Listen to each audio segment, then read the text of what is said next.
लक्ष्मी घर में बाड़ी साक्षात हो, भसुरा जेठान के ता अलगे बबात हो। सास ननद लक्ष्मी घर में बाड़ी साक्षात हो। रउआ पास कोनो ऐसा जड़ी बूटी होखी जौना के खियला से कोई औरत बांझिन बन जा? सब लोग यहाँ कोक खुलवावे खातिर परेशान होखेला और तू कोक बंद करावे खातिर? ये सब पाप हमसे ना हुई। जा यहाँ से जा, चलो दूसरे के दवाई लिया। बैठ जी, के और से दवाई लिया, जा जा।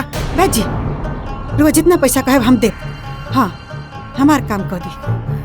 आपके भक्त के साथ अन्याय हो रहा है, साजिश रची जा रही है और आप चुपचाप देख रही हैं। देव ऋषि नारद, बहुत कुछ समझने की जरूरत नहीं है। बस इतना समझ लीजिए, किसी की नीयत खराब होने से नियति नहीं बदल जाती। ऐसा ले जाइया कि केहू के शक ना होखे आ केहू जाने ना। ठीक बा माँ जी, केहू के शक ना हो। लाई। अरे यहाँ का होकत बाटे? छोटकी दुल्हन खाती दूध गरमावत रहनी गरम हो गई। ले जाओ, ले आओ। हाँ दी। हम रुकी भौजी। हाँ का भइल बेटा? कुछ न माई, हम ही दूध भौजी के दे देतानी।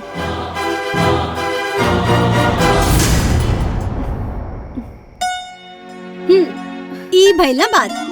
अच्छा अब आराम करा और जल्दी से अपना नियत एगो प्यारा सा भतीजा दे दा। सोहर गावे के बहाने हम जल्दी आई। अब ये कभी माँ नहीं बन सकती।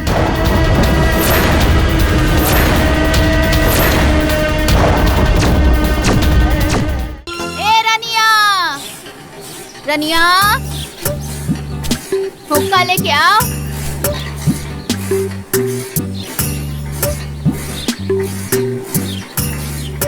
ली दादी जी।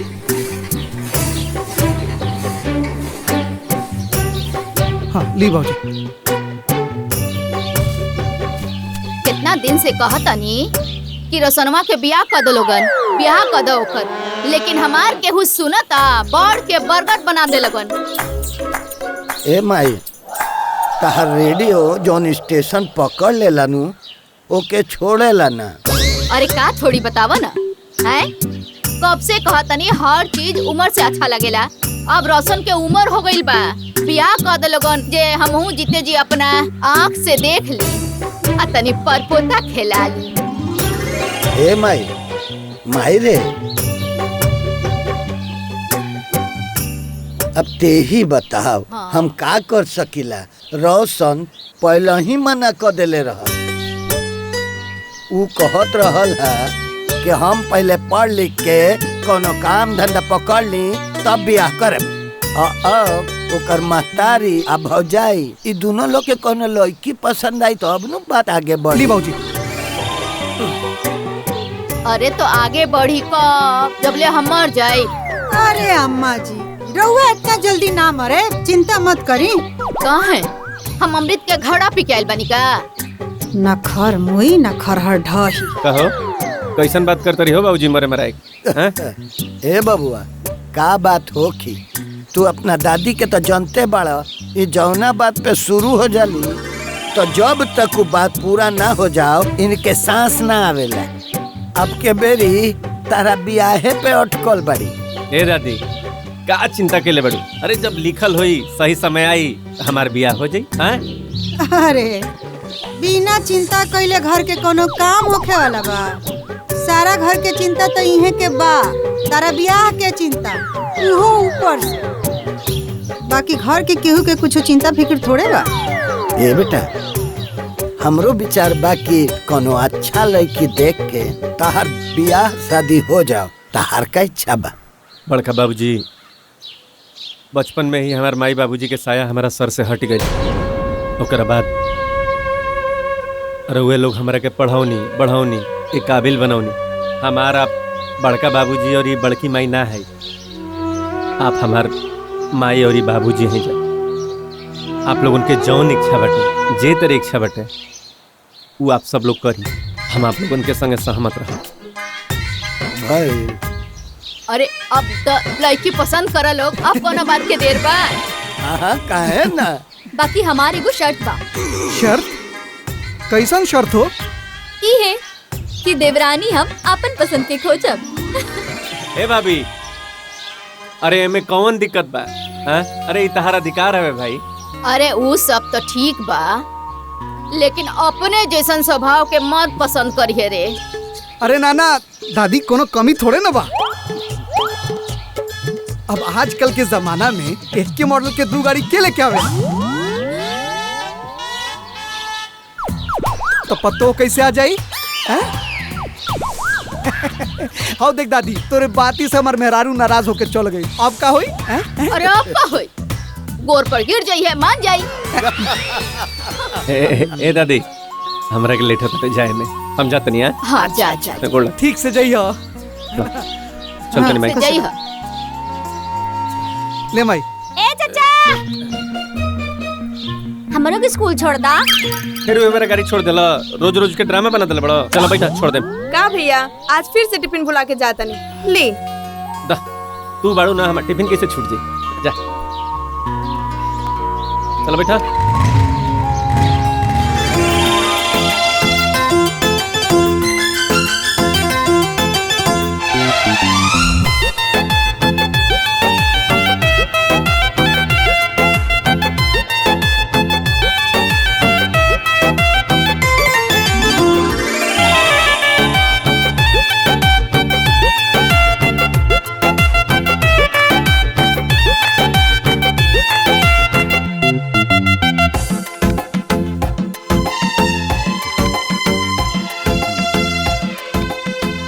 खुश रहा बिटिया, माई के आशीर्वाद हमेशा तहरा पर बनल रहे।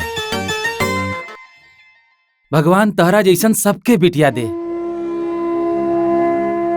माई, बाबूजी, दुनिया के हर महतारी बाप के ना अपनी औलाद बहुत प्रिय होले,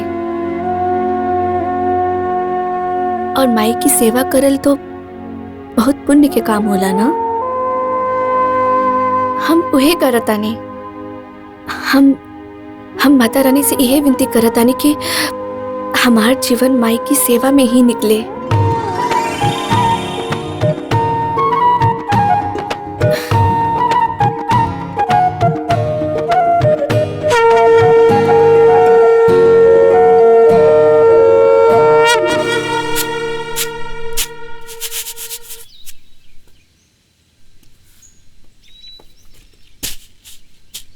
माँ जी, हमरा त लागता कि रोशन बबुआ की बियाह होके रही। और रउआ एक बात जान ली, बियाह रुके वाला नहीं खे। हमनी के तो सारा प्लान फेल हो गई। हमनी के हिस्सा हटवे के सपना सपने रह जाए। अब हमरा के तो साफ साफ लौकत बा का ई है कि संपत्ति के बंटवारा हो के रही। ऐसे कैसे संपत्ति का बंटवारा हो के रही बहुरिया? हम अभी जिंदा बानी, कोनो ना कोनो उपाय करबे करे। अरे माँ जी, त का कइल जाए? लड़की खो जाता, एकर कोनो उपाय बा जैसे सांप भी मर जाए और लाठी भी ना टूटे?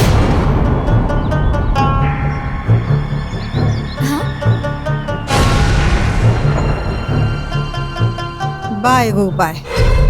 का बा माँ जी?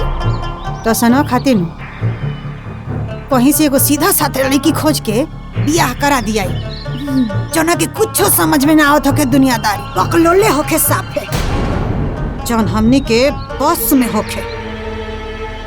फिर ओकरा के कुछ खिया पिया के बांझ बना दिया,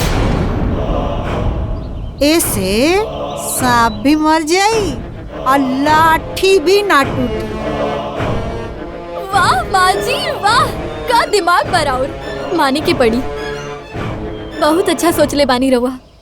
ऐसे तो बंटवारा भी ना होई और फ्री की नौकरानियों मिल जाई। मान गई नहीं रहुआ कि हम माई इतना खुश काहे होत बाड़ू? तो जो जाके अपन काम कर।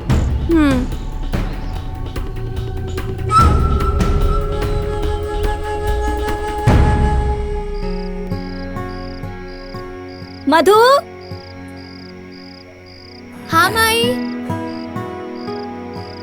बिटिया, बाबूजी आ गेले, पानी लिया दा। और भौजी कहिए चाय बना दी हन। का हमाई तू भी ना कुछो में लागल रह लो। अरे ये सब काम शिवानी करी नू। अरे वो तो घर के किचन संभलबे करेले, पूरा काम करेले। सोचनी है कि हमू कुछ कर दी। ले बाबूजी पानी। हाँ लावा दा रखा। शिवानी हाँ? जौन फोटो भेजले रहनी देख लू हा? हाँ। मधु के दिखैलू ना दिखावा ना। हाँ बबनी हाई फोटो देखा।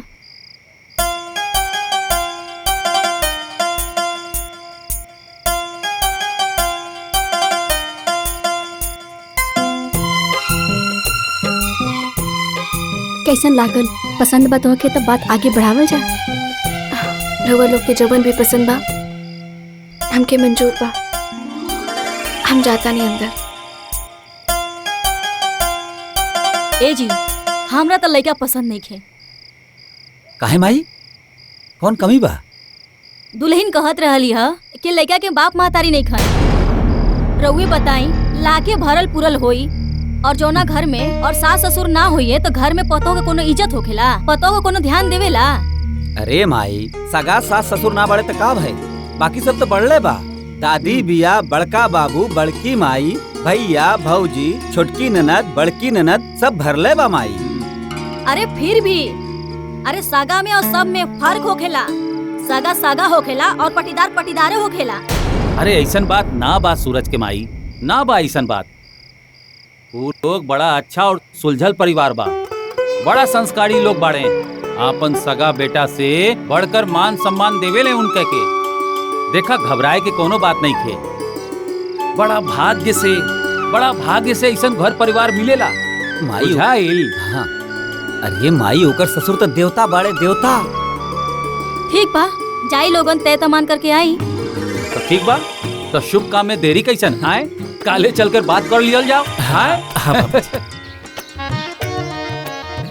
रउआ के हमार लड़का पसंद बा आ हमरा के राव लड़की, तब ब्याह के तैयारी करी और का बातचीत करे के बा। देखी कुछ लेन देन के बात कॉल लिहल जाओ तो ठीक रही। देखो समझी जी, हमनी के खानदान में दहेज लेहला देहला के प्रथा नहीं। रउआ बेफिक्र होके ब्याह के तैयारी करी, बारात हम अपना दम पे लेके आई। का महेश बेटा? हाँ बाबूजी सही कहो तनी। अरे आप लोग तो महान आदमी बानी। आज के समय में ऐसन घर परिवार मिलल बहुत मुश्किल बा। अरे हमार बिटिया के तो भाग्य खुल गई। अच्छा ठीक बा अब हम चला तनी।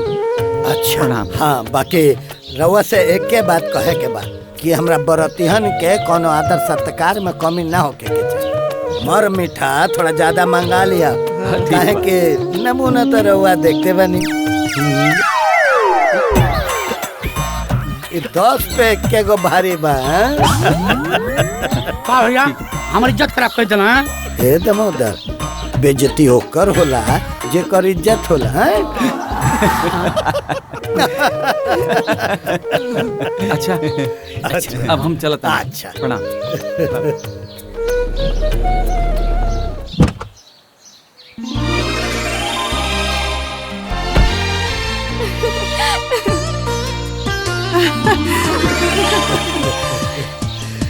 अरे हमर बेटी। प्रणाम दादी। प्रणाम बाबूजी। प्रणाम माई। बिटिया तू अकेले दामाद जी के ने हुआ?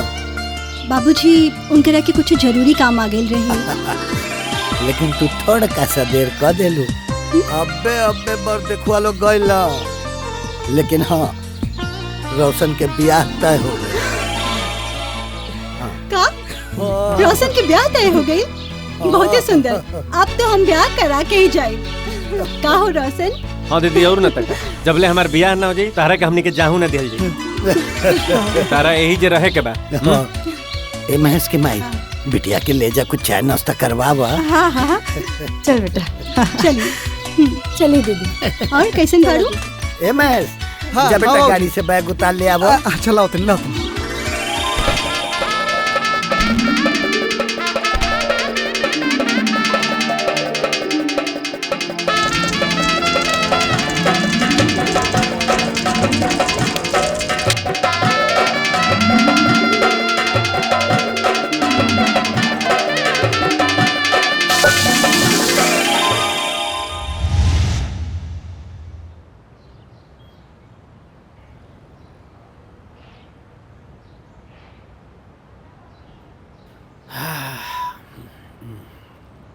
प्रणाम।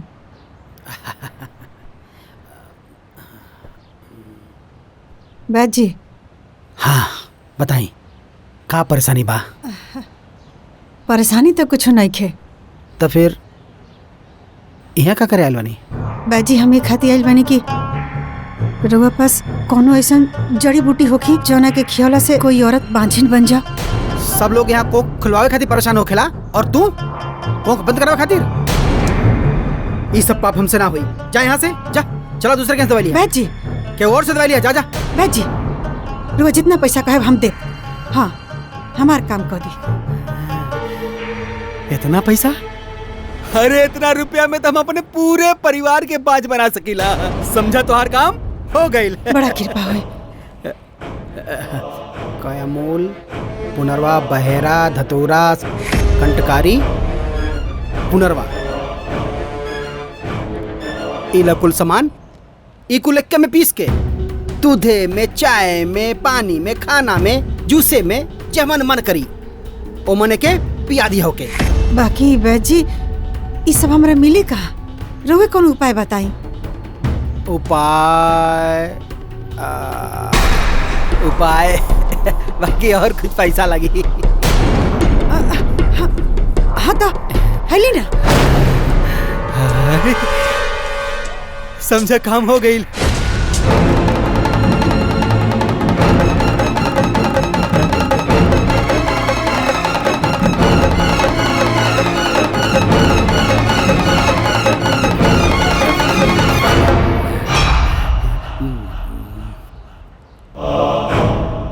काम हो जाए ना? एकदम पूरा काम हो जाए। वो कब्बो माना बन पाई। ठीक बा।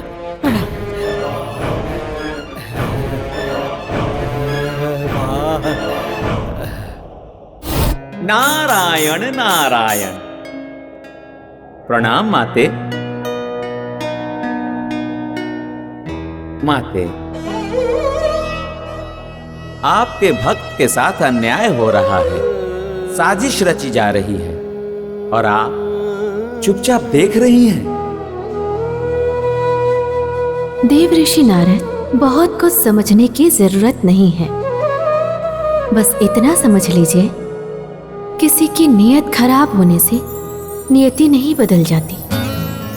कोई कुछ भी करे, होना वही है जो सुनिश्चित है। आपकी लीला आप ही जाने। नारायण नारायण।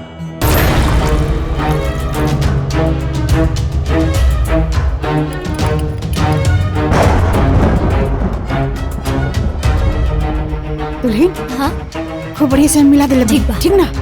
ऐसा ले जाइए कि केहू के शक ना होखे आ केहू जाने ना। ठीक बा माजी, केहू के शक ना हो। लाई। अरे यहाँ का औकत बाटे? छोटकी दुल्हन खाती दूध गरमावत रहनी। गरम हो गई। ले जाओ, ले आओ। हाँ दी। हम रुकी भौजी। हाँ का भइल बेटा?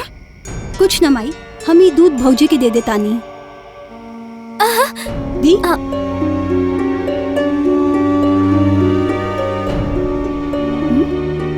अरे ई कैसन दूध बाटे? केसर मिलाले बानी बेटा।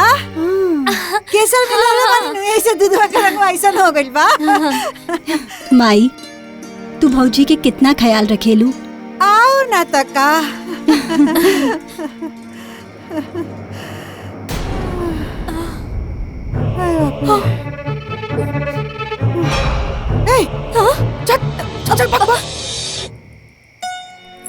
अरे नाना भौजी, बैठल रहा, उठला के कौनो जरूरत नहीं थी। इला दूध पीला। आप हम दूध ना पिए नहीं। माँ जी, अगर ये दूध ना पी तो ओकरा की दवाई कैसे मिला के देवल जाए? अच्छा आज पी ला, काल से भले ही मत पी हा। ला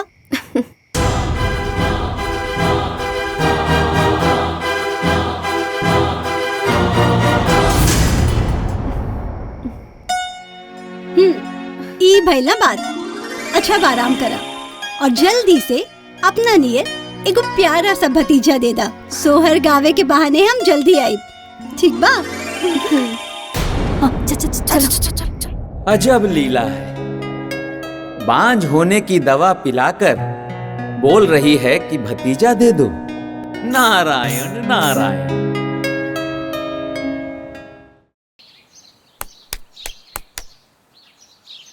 अरे अरे दादी, दीदी के समझाई ना, 2-4 दिन रुक जिए तो का हो जाए? बड़ी आई ससुराल वाली बनतिया। अच्छा तारो ब्याह हो जाएगा, फिर देखा नैहर में कितना रुकेलू। ए राधा, कहतिया तो रुक जनाई जा, कौन ओइजा घीव के घाड़ा धरल बा। सुनो, रुक जइबू तो एकर बातो रह जाई, आ तू तनी 2-4 दिन नैहरे में भौजाई लोग के साथे रह लेबू। दादी रुके के तो हमार भी मन बा, बाकी का करी, जाए के पड़ी, जरूरी काम बाटे, फिर जल्दी आ जाए। अच्छा रानी।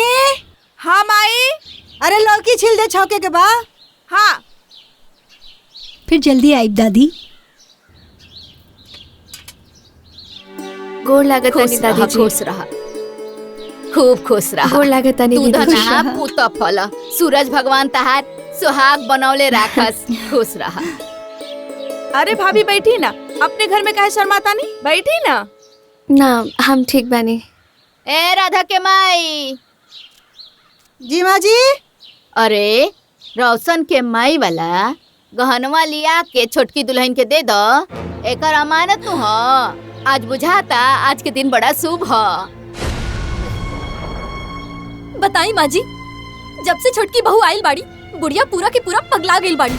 कैसे गहनवा गहनवा हल्ला कैले बिया। अरे गहनवा ओकरा पास रहे चाहे हमनी के पास, का फर्क पड़ी? ए दुले जायदा दे देवे दा, न तई बुढ़िया बदरा कपारे पे ले ली, अब फिर घूम फिरा के तो तोरे लगे नु आई जाई कहाँ। ना ओकरा कोनो आल औलाद होई, ना कोनो बारिश करी है का बुझाई। हाँ हम बानी, चिंता मत कर।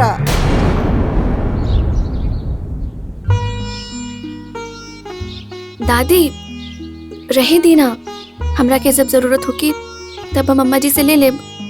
बाकी चाहे अम्मा जी के लगे रहे चाहे हमरे लगे, बात तो एक के भइल ना। ना बेटा, रोशन के माई को अमानत हो, तहार तहार हक बा ऊपर, तू रख। ली ला बेटा, तहारे पे हक बा, ले जा रख। ला ना। अरे ली रखी अपना पास, दादी तोहरा के दे रहल बाड़ी। ली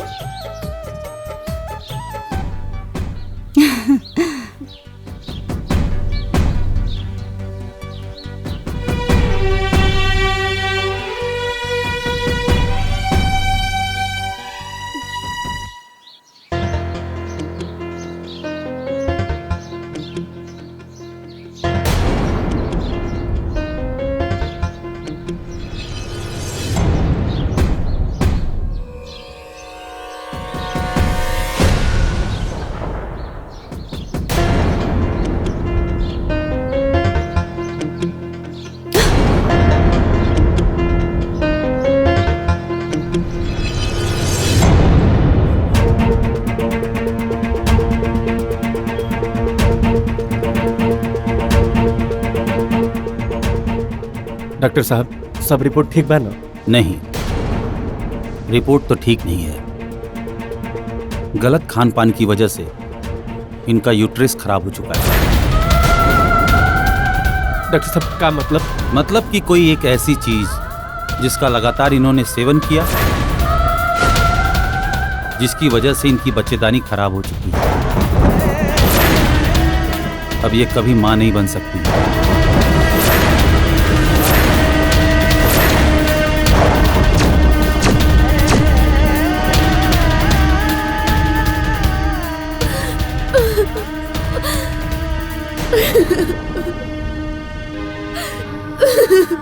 डॉक्टर साहब कौन तो उपाय होई ना, मतलब देखिए विज्ञान में तो इसका कोई उपाय नहीं है, बाकी ऊपर वाले की मर्जी। डॉक्टर साहब 3 नंबर पेशेंट की कंडीशन खराब है।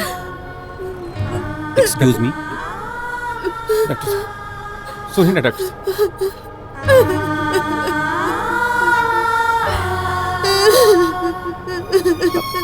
मधु मधु चुप हो जा, मधु चुप हो जा।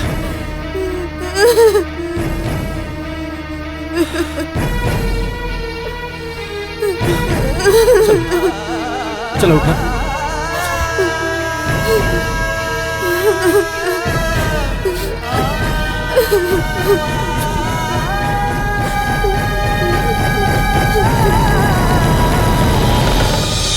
रनिया, ए रनिया।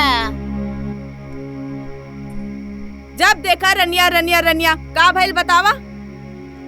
सवेरे से गइल बड़न रोशन डॉक्टर लगे दुल्हन के दिखावे, अब तक ना आइले, तनी देखबे। भैया आई हैं तो घरे में आई है ना, कि द्वारे पे रुक जी है? वो देखा भैया भाभी आ गइलन। रोशन,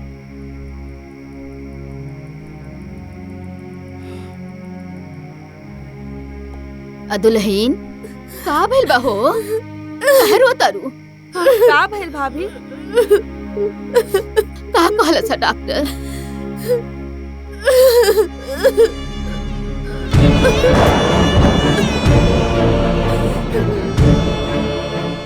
का कहला सा डॉक्टर की इतना रोतिया? कुछ बताई बा? अरे बोला हो।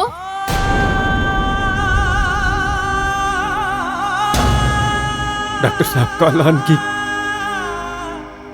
मधु कभी माई ना बन सके।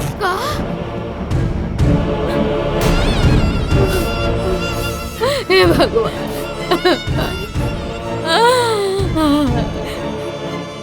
अम्मा जी मत रोई, चुप रही।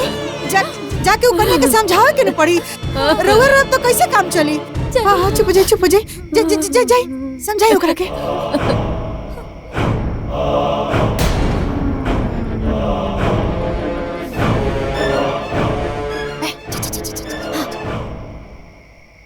हे माई,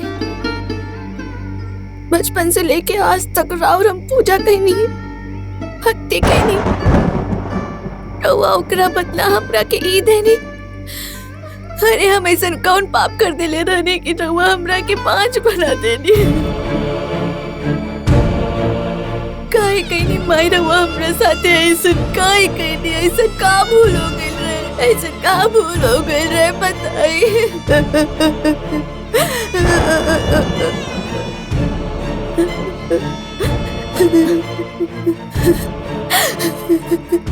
ए बिटिया काहे रोता? हाँ, माई तहर मन्नत पूरा करी है, तू भरोसा रखा। भरोसा? माई पे भरोसा हम कैसे रखी दादी? हमार दुनिया उजड़ गई, रउआ कहा था नहीं भरोसा रखी। ऐसे कैसे बोला तारू दुल्हन? ऐसे ना बोले के। केकरा बात में आ गइलू? डॉक्टर के? अरे वो डॉक्टर है, कोनो भगवान ना है। अरे हाँ, अम्मा जी एकदम सही कहा तारी। तू चिंता मत कर मधु, हमनी केहू बड़का डॉक्टर से दिखाई। हाँ। मत रोआ बिटिया, मत रोआ, माई पे भरोसा रखा। ले जो रे, ले जो एकरा कमरा में।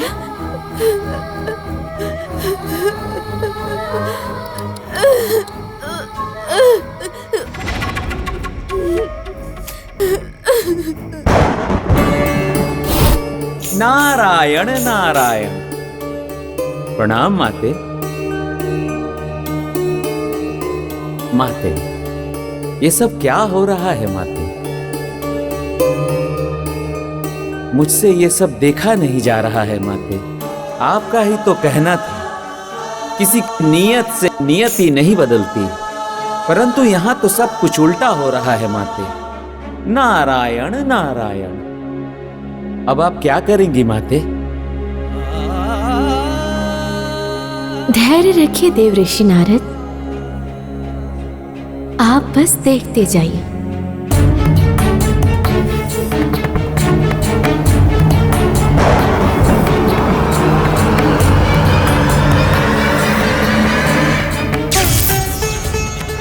हे शक्ति स्वरूपा दुर्गेश्वरी, आपको मेरा प्रणाम। प्रणाम माते।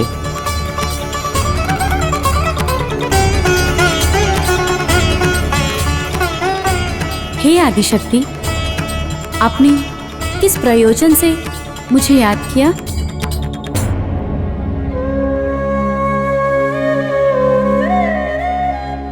हे देवी, पृथ्वी लोक पर मेरी एक भक्तन पर संकट आन पड़ी है।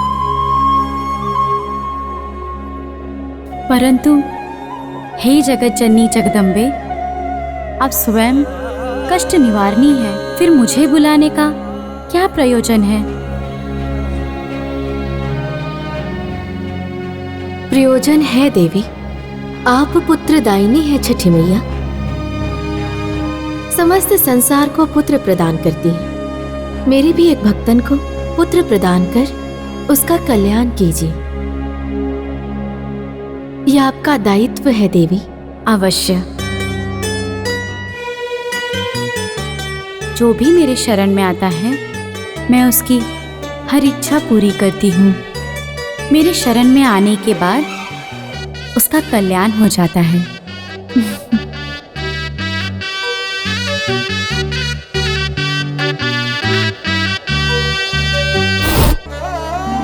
नारायण नारायण।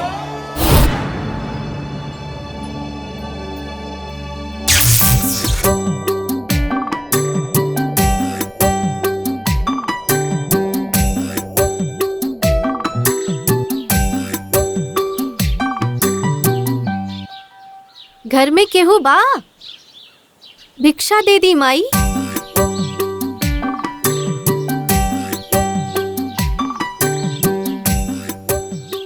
घर में केहू बा? माई कल्याण करिए, भिक्षा दे दी। अरे हम तो खुदे परेशान बानी, तहार परेशानी का हम दूर करे? जा कोनो दूसर दुआर देख। भिक्षा दे दी माँ जी, कोई परेशानी दूर हो जाए। हमके सब पता बा, न तोहू के गोद सोनी बा। सही कहा तानी ना? हमार झोली आपन न तोहू से भरवा दा, माँ ओकर गोद भर दी है। अच्छा चला, आवा भीतर चला।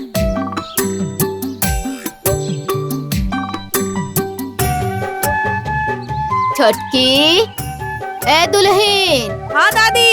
दुल्हन, रनिया, रनिया, छोटकी दुल्हन के बुला ले आओ और तनी सा चाउर ले ले आई है। का अम्मा जी अरे गरा केहू के लेके अंगना में घुसा देते, जेकर आपन झोरी खुदे खाली बा, वो दोसर के गोद का भरी? हाँ दादी जी, सब नीक नीक बोल के ना ठग लेवे ले लोग, इ लोग से दूर रहल करा। का हो भाभी, गजब हाल बटे। अरे जब दादी केहू के कुछ देहल चाहत रही तो दे लेवे द। ओइसहू भी कहल जाला कि घर अंगना से केहू के खाली हाथ ना भेजे के चाहिए, ठीक ना? दादी दे दिया। अच्छा हमके देर होता है, चलते बड़ा बोला दें दादी। चलो हम जाता नहीं।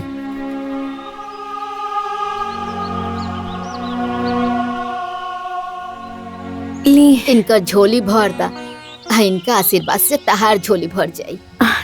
जी।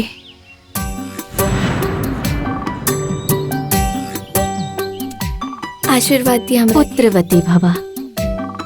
हमार बात ध्यान से सुना। छठ मैया के शरण में जा और उनकर व्रत उठावा। पूरी श्रद्धा भक्ति से छठी माता की पूजा करा, उनकर कृपा जरूर होई। छठ के कार्तिक और चैत्र के दोनों छठ के व्रत करिया, तुहार गोदी माई जरूर भरी है। हाँ हाँ काहे ना, आपन काम तो हो गइल नु। झूठ सच बोल के काम हो गइल। अब जाई जाके दूसरा के ठग।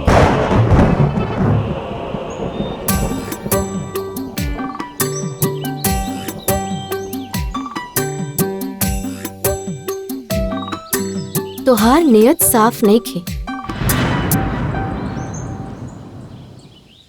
यही से तोहार बेटी के गोद आज भी सुनाबे। दो बेर गर्भ होकर भी खराब हो गया। जानती हो क्यों? क्योंकि माता पिता का करने का फल उसके संतान को भुगतना पड़ता है, और तुम्हारे करने का फल तुम्हारी बेटी भुगत रही है। समय बा, सुधर जा। भैया माफ कर दी, हमरा से बहुत बड़ी गलती हो गई। भैया रवा बहुत बड़का ज्ञानी बनी। कोनो उपाय बताई कि हमारे बेटी के गोदी में एगो लड़का हो जाए, हमारे बेटी माई बन जाए।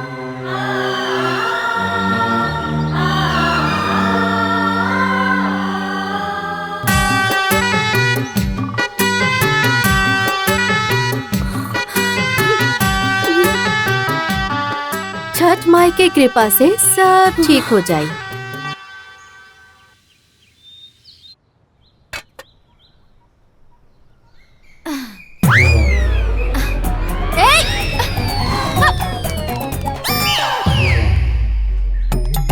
बहुत बदमाश लड़का बसन, सब भुजवा ही खा गईले। अब लागत है कि पानी पी के रहे के पड़ी।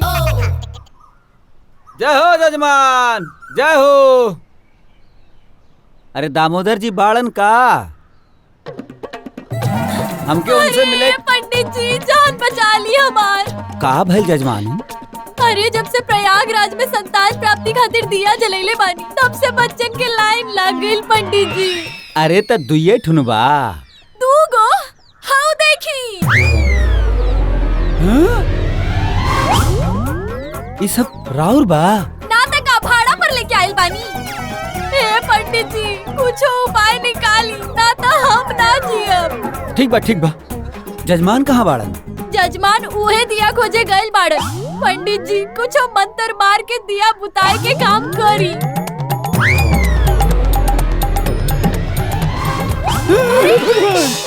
बताई माँ जी, अगर पूजा पाठ कैला से बाल बच्चा हो जाई, फिर तो हमनी के सारा प्लान फेल हो जाई। और वैसे भी उस सन्यासिनी ना हमरा बहुत जानकार लागतिया। हमरा के बहुत डर लागता, अगर छोटकी के बाल बच्चा हो जाई तो का होई? अरे कुछ ना है दुल्हन, तू चिंता मत करा।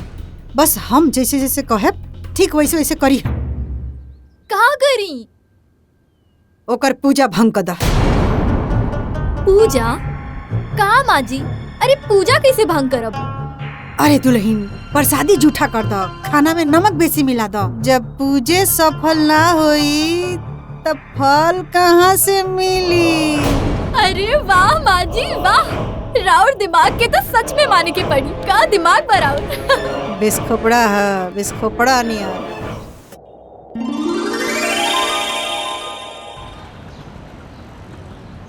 ए रानिया। हाँ दादी। अरे कहाँ मर गई रे? जल्दी हुक्का ले आओ। हाँ लावत हनी। ला पिया। बाकी दादी तनी कम पियल करा, ना तो करे जोरे जब फुका जाई। अरे अब का फुका जाए? हमरा कोनो जिए के इच्छा बा। अब मरिए जाई तो ठीक। अच्छा सुन, बस एगो इच्छा बा, छोटकी पतोहिया के अपना आँखी से बाल बच्चा देख ली बस। अरे भाभी, दुल्हन भाभी, बड़की भाभी, माई, भाभी। अरे का भइल रे? का भइल हैं? बताओ ना का भइल? भाभी का भइल दुल्हन? पता नहीं दादी, चक्कर आल बा, तो जी मिचला रहल बा। अरे महेश, अरे कहाँ बड़ा लोगन हो? अरे आवा लोगन, जल्दी डॉक्टर बुलावा। अरे हई देखो हमरा पतोहिया के का हो? रे दादी का भेल रे? भाभी चक्कर आवता, उल्टी होता। अच्छा ठीक बटे, उल्टिए ना होता टे घबरेला कोनो जरूरत नहीं के डॉक्टर आई दवाई दे ठीक हो जी अरे तो ताकत का बड़ा हमार मुंह जाके लेके आवो।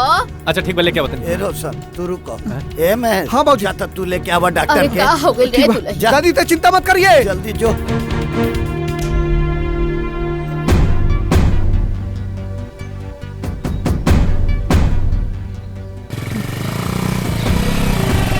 ले चलिए बाबूजी।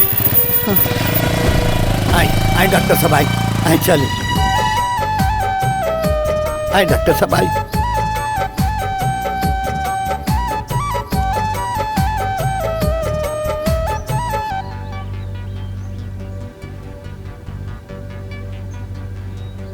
डॉक्टर साहब आखिर भइल का बा? घबराए के कोनो जरूरत ना बा, इनके कोनो बीमारी ना बा, ई माई बने वाली बारी। भाई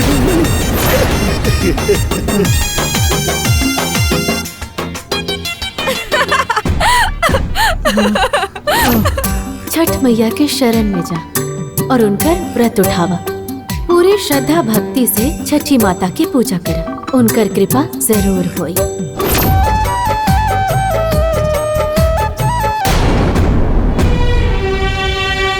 ए दादी, अरे हम बाप बने वाला बनी।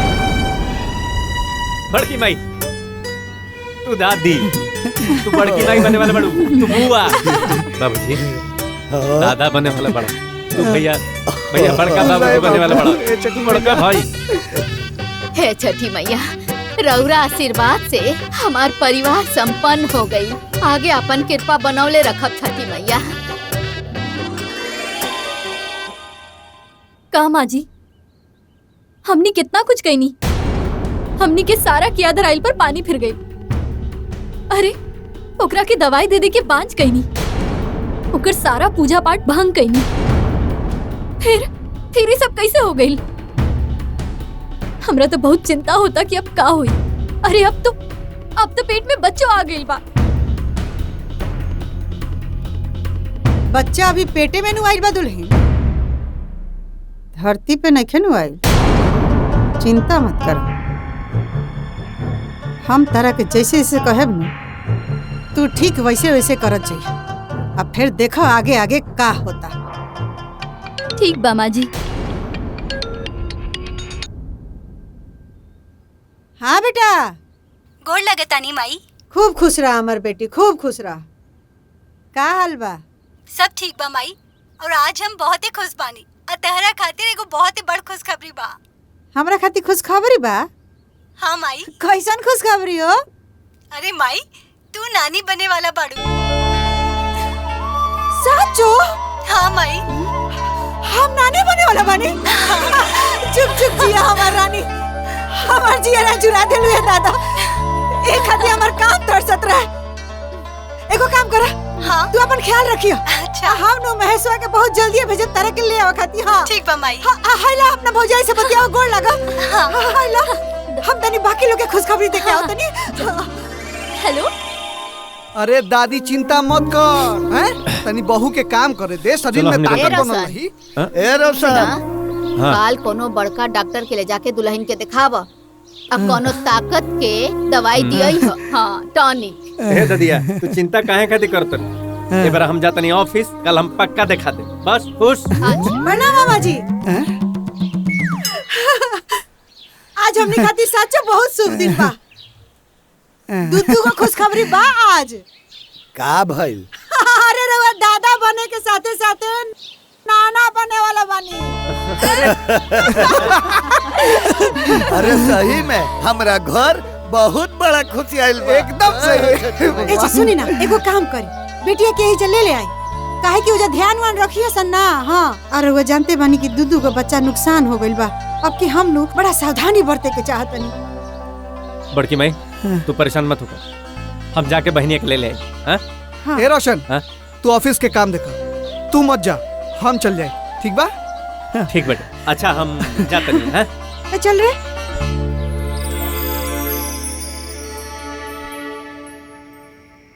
माँ जी, हमरा तो लागत कि हमनी के हाथ से प्रॉपर्टी निकल गई, जौना के कोनो रास्ता नहीं खे दिखत। अब तो हमरा लागत कि हम सपने में मालकिन बनब। हाय रे हमार किस्मत। हे दुल्ही, हमनी के किस्मत बहुत बढ़िया बा। हम कोनो ना कोनो उपाय तो करबे करे। अपना संपत्ति में हिस्सा बखरा तो ना होके दे। अरे रहे दी माँ जी, राउर बस के कुछ हो नहीं खे। और वैसे भी हम कहले रहनी ना, ऊ सन्यासिनी बहुत जानकार बिया। जौन कहलस सच हो गई, अब कुछ हो ना हो पाई। अगर सन्यासिनी के कहल बात सच हो गई तो अब हम जोन करेब ऊ सच हुई। अरे माँ जी, अब का करब रहुआ? ओकरा पेट के बच्चा पेटी में मार दे।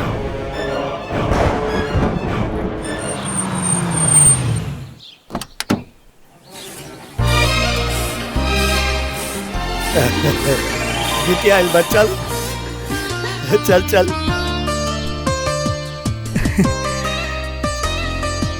प्रणाम बाबू। खुश रहो, रानी। खुश रहो बिटिया। हाँ भैया। अरे जल्दी आओ।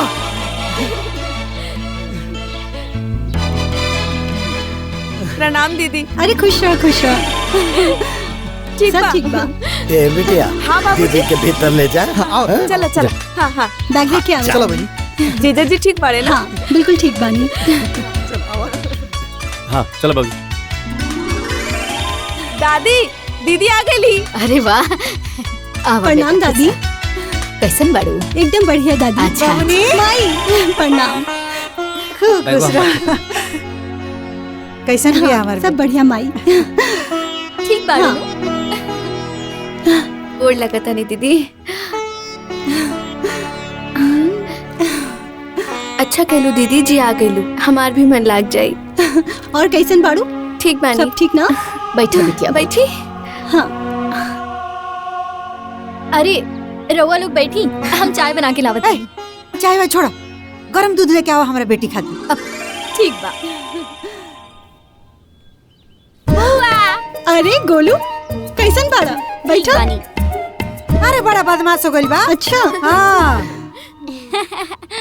ए दुल्हीन, एमे ऊ पटिनुआ मिलेलू हा?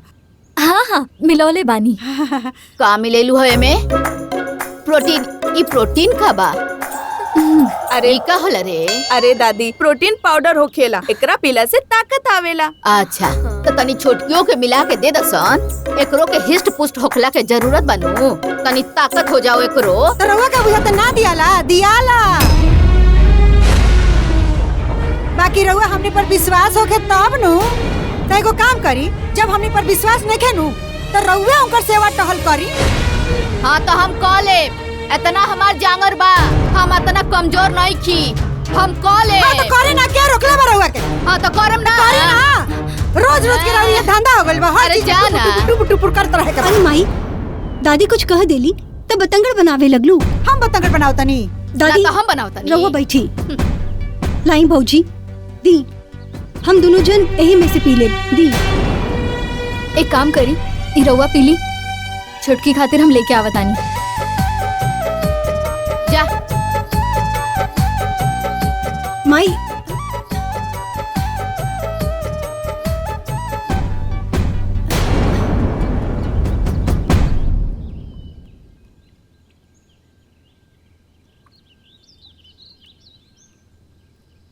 ए दुल्हन, हाँ मिठाई हइले नहीं खे, अब फल थोड़े और ले ले आवो। ठीक बा माँ, हम लेके आवतानी। हाँ, जा।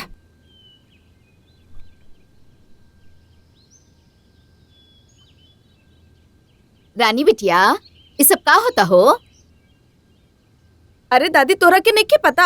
अरे दीदी के गोद भराई होके जात बा। गोद भराई? हाँ। ए दुल्ही, तनी हेने आवो। जी अम्मा जी। ये सब का होता हो? राधा के गोद भराई होता? हाँ। अच्छा अच्छा। अरे ता साथे साथे मधुओ के कह देले हो तू, दोनों जनी के साथे साथे हो जाई। ई सब व्यवस्था नु राधा के ससुराल वाला लोग कइले बा, तो एमे कैसे करा दी इनकर गोद भराई? अरे राधा के व्यवस्था अगर इनका ससुराल वाला कइले बा, तो तू कह दे तू मधु के व्यवस्था। लेकिन ना, तारा तक खाली बेटिए के ध्यान रहेला। देखिए अम्मा जी, हमरा बेटी के बराबरी नु हिंका से मत कल कर। हमरा निमन ना लगे।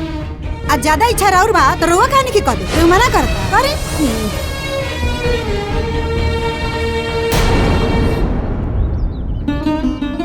हमरा के रउआ से कोनो शिकायत नहीं के। बाकी दुख के बाद ई बा कि जेकरा के हम अपन सास समझे नहीं वो हमरा के बात बात पे ताना मारे ली।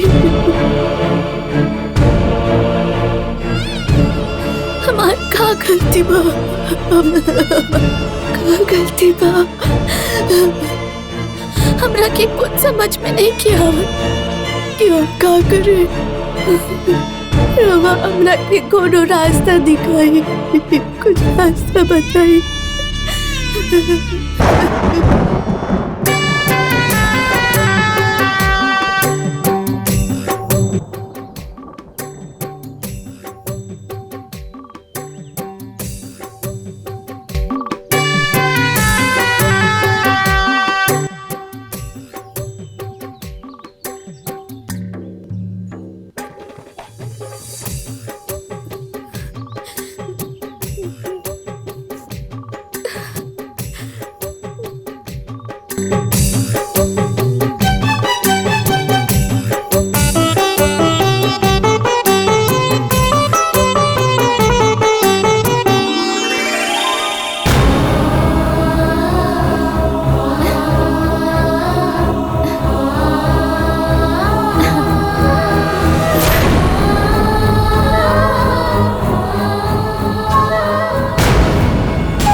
निरंजन भिक्षा देवी, अलख निरंजन भिक्षा देवी, अलख निरंजन भिक्षा देवी, अलख निरंजन भिक्षा देवी, अलख निरंजन भिक्षा देवी। गोड़ लगत नहीं माता, गोड़ लगत नहीं।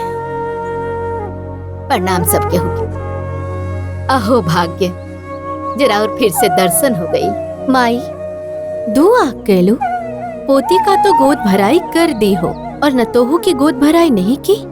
हम लोगों को सब पता है। अरे हम का करी, हमारा बारे में तो जानते बानी, हम बड़ी मजबूर बानी। माती रउआ मजबूर हो सकेनी, बाकी हमनी के ना। आज हमनी के करल जाए अपन बेटी के गोद भराई। कहाँ बाड़ी अपन बेटी? अपना कमरा में उबाड़ी। आप सभी देवियां गोद भराई की तैयारी कीजिए, हम दोनों अपनी बेटी को लेकर आते हैं।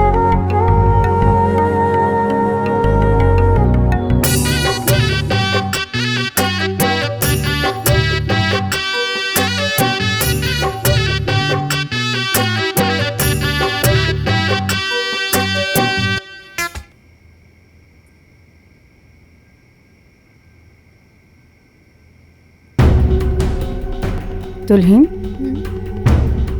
ऐसन कोनो उपाय करे के पड़ी कि मधुआ के बच्चा पेटे में मर जाए, गर्भे नष्ट हो जाए। माँ जी, ऐसन कोनो उपाय बा कि हमनी के काम भी हो जाए और केहू के पता भी ना चले? हम चाहे वैद्य जी के लगे, उनका से मिल के कोनो ना कोनो उपाय तो निकालिए ले। लेकिन वो से पहले तहरा अब कुछ करे के पड़ी। मतलब घर में तबाही मचा दो, कलह कर दो, लड़ाई झगड़ा छोटा छोटी जौन हो सके करो। आ कह कि हम इतना साल से खटा तनी, अब ना खटे, अब बंटवारा कर लोगे। जब ओकरा पे पड़ी तो ओकरा बुझाई। हम का कहतनी बुझाता नु? अरे माँ जी, हम सब समझ गए हैं कि अब हमरा का करे के बा। हाँ तो तू शुरू हो जा काल से, काहे कि हम करे नु तो महेशो के बाबूजी करे ना दी हैं। अतहार का तू कह ले, बेसी से बेसी का हुई महेशवा तनी डांटी फटकारी सुन ली। अरे माँ जी, हम डांट फटकार सब सुन ले, बाकी रउआ खाली वो बच्चा के पेट में मारे के उपाय करी और हम ओकरा के खटा खटा के चित कर दे। ओकर बाद सारा प्रॉपर्टी हमनी के।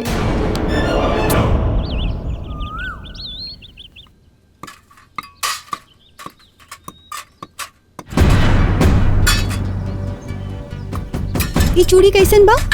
बहुत बढ़िया बा दीदी। सुंदर बा ना? दुल्हन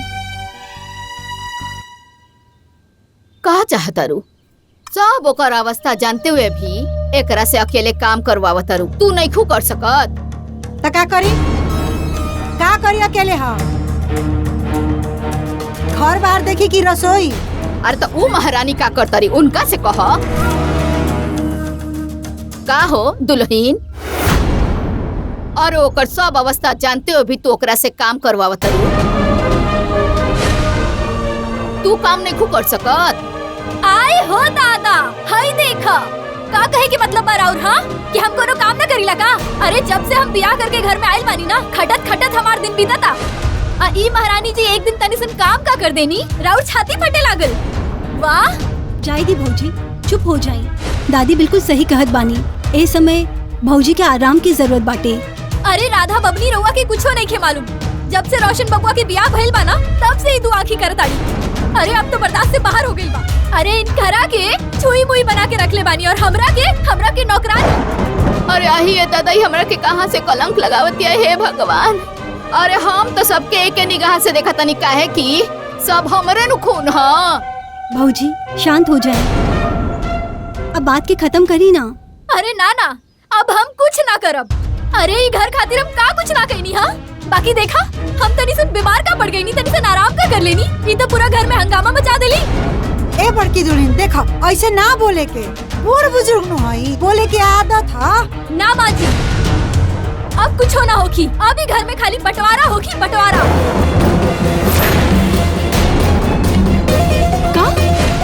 ऐसा ना बोले के। ए दुल्हन, बाप रे बाप, ऐसा ना बोले के। गाँव समाज सुनी तो हंसी। अरे तो हंसे दी, थूके दी, बाकी हम आज के बाद कुछ ना करब तो कुछ ना करब। रुको, हम एक उपाय बताओ तनी। हाँ, एक उपाय बताओ तनी। का कहो तनी कि काम के बंटवारा कर लोगे। हाँ, एक सप्ताह काम तू करी, हाँ, आ एक सप्ताह काम ऊ करी। हाँ बाकी सबसे पहले ये महारानी करी है, हम पहले ना करब। ऐसा ना होई घर में। जब तक ओकर लड़का नहीं हो जात, तब तक ऐसा कुछ ना होई।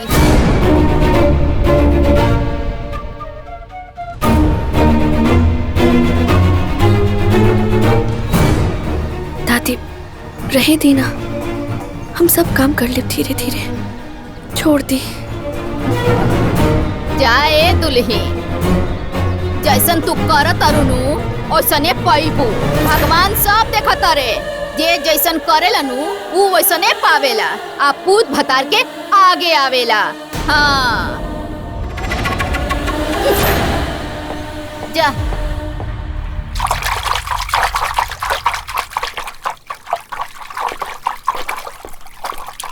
अरे माँ जी, रउआ सवेरे सवेरे का करतानी? कपड़ा धोवे लगनी का? महारानी जी नहाए आई हैं, उनका नहाए आवे से पहले ये काम कर देवे के बा, बुझाई?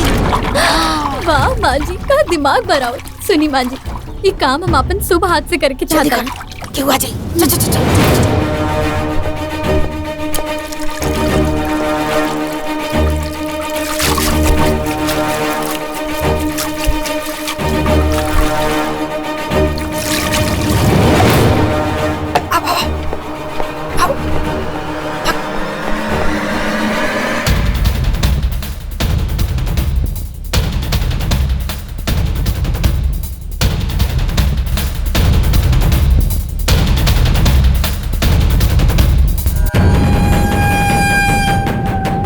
भौजी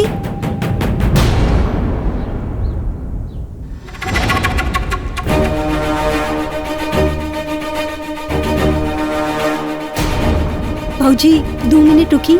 पहले हम नहा ली, रहुआ फिर नहाई। ठीक बा दीदी, पहले रउआ नहा ली, हम बाद में नहा ले। अच्छा ठीक बा। अरे ना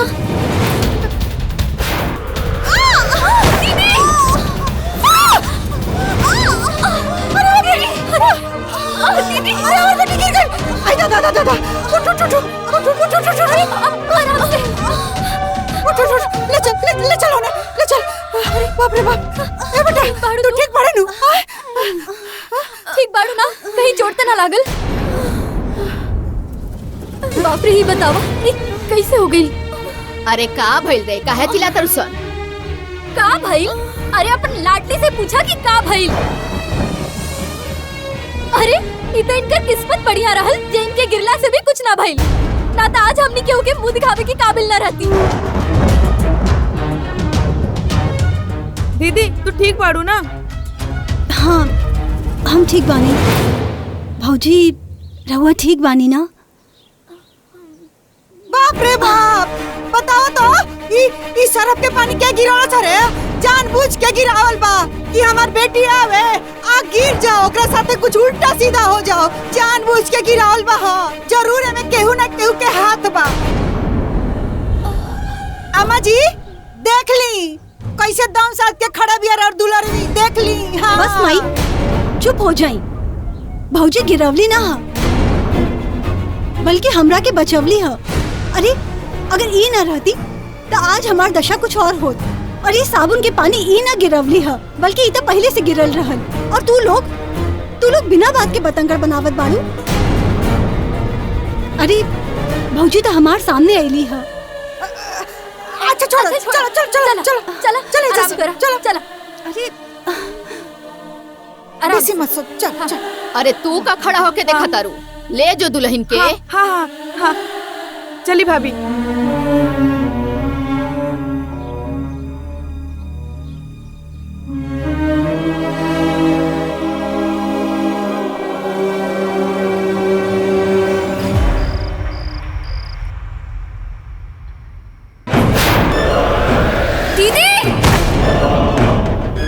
भौजी गिरवली ना हा, बल्कि हमरा के बचवली हा। और ये साबुन के पानी ई ना गिरवली हा, बल्कि ई तो पहले से गिरल रहल। हमरा मारे के प्लान रहे कि हमरा बच्चा के क्यों हमरा बच्चा के मारे के प्लान तो नहीं करत ना ना, ई ना हो सकेला।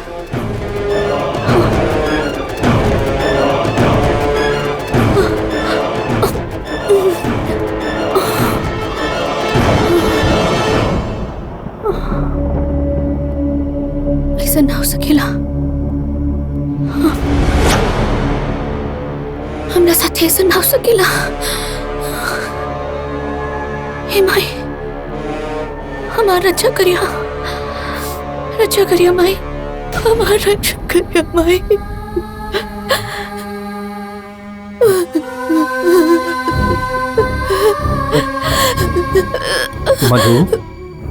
मधु, अरे तू रोज काहे खाती बड़ू हो? हाँ? का भाई कुछ बोलबू? कोनो बुरा सपना देख लू का? हाँ? हमरा बच्चा के क्यों मारना चाहता रहा? मधु ये का कहत रू? आखिर ऐसन के कर सकेला बताओ? केहू हमनी के घर के हमरा बच्चा के मारना चाहता। तू पगला गेल बड़ू का? बोला ले, ये कभी ना हो सकेला। हम बड़की माई के जानते नहीं, हम भाभी के जानते नहीं। उन लोग ये सब सोच भी ना सकेली जा। ये सिर्फ और सिर्फ तार भरम है। पहले एकदम चुप रहता, एकदम शांत। अब आराम से सोता। चलो आराम से लेट, आराम से।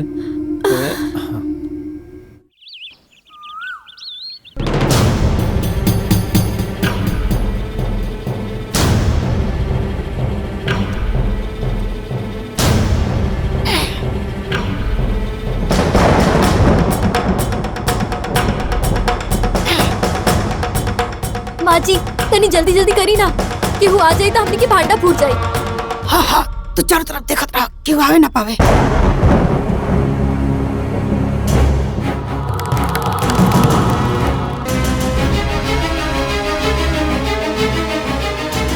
भइल का? हाँ हाँ जल्दी।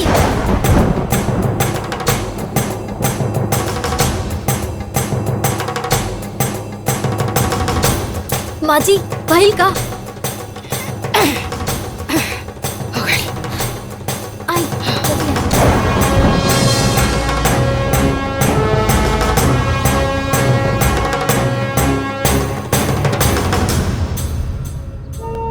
नारायण नारायण। माते, यहाँ तो आपके भक्त के ऊपर बहुत बड़ा संकट आन पड़ा है और साथ साथ आपके द्वारा दी गई संतान की जान पर भी खतरा आ गया है। अब आप क्या करेंगी माते? मैंने तो संतान दे दिया है, अब उसकी रक्षा करने का आपका कर्तव्य है देवी।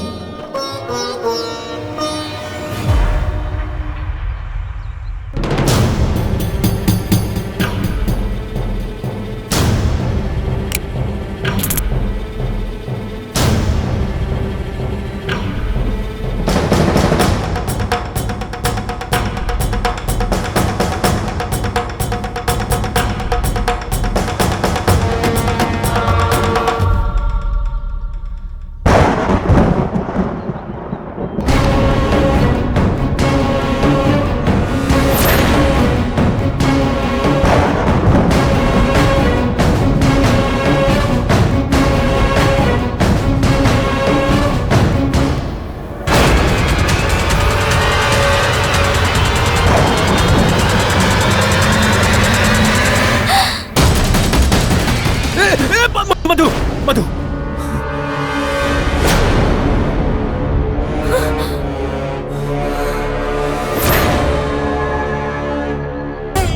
नारायण नारायण।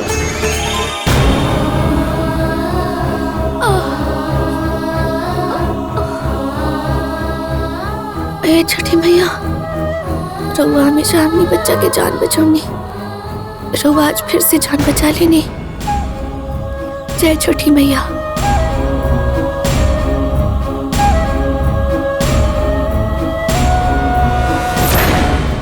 चलो निकली यहाँ से जल्दी।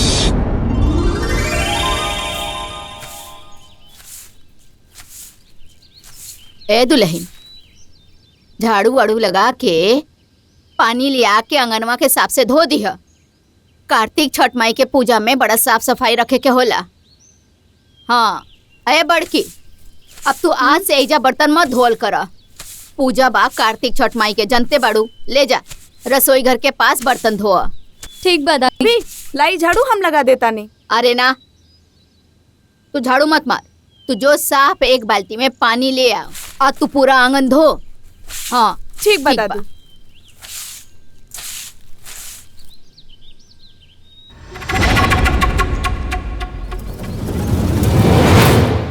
जी बांझ बने वाला चूरन खेनी ओकरा के, तब वो पेट से हो गए। बच्चा मारे की कोशिश कनी, वो उपाय फेल हो गए।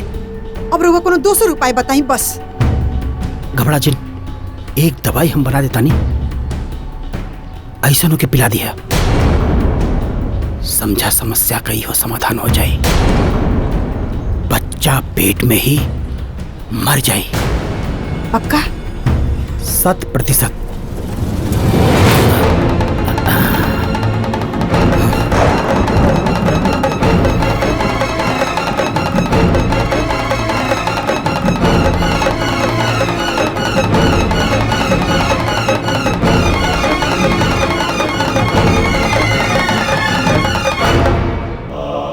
लाई पिया दिया।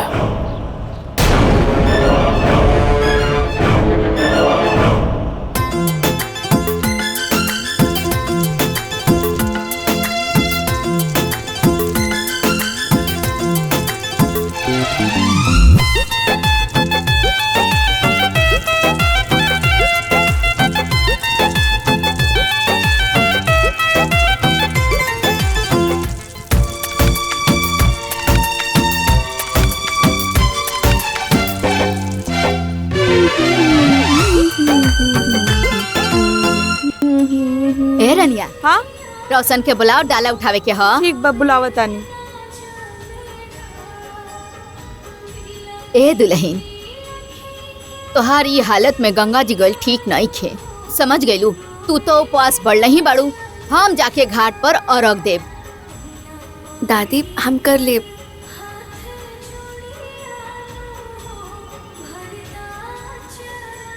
अरे दीदी, रउआ तैयार नहीं भाई? रउआ घाट पे न चलब? ना भौजी, हमार हिम्मत नहीं खे। सुबह से ही पेट में बहुत दर्द हो रहल बा। अरे दीदी, पेट में तो हमरो दर्द बा, बाकी हम घाट पे तो जा रहल बानी। रउआ चलती तो हमरा के बहुत अच्छा लागत। छठी मैया सब ठीक करिए। ना भौजी, हम तो ना जा पाई। अब ये हालत में तो हमनियों के छोड़ के नहीं जा सकसन नो। ऐसे बड़की दुल्हन या हम घर ही रह सन, एकर देखभाल करे खातिर। तू लोग जा लोग, हमनी के ही जैसे गोड़ लाग लेब सन। हां दादी आ गए लेन। हाँ दादी।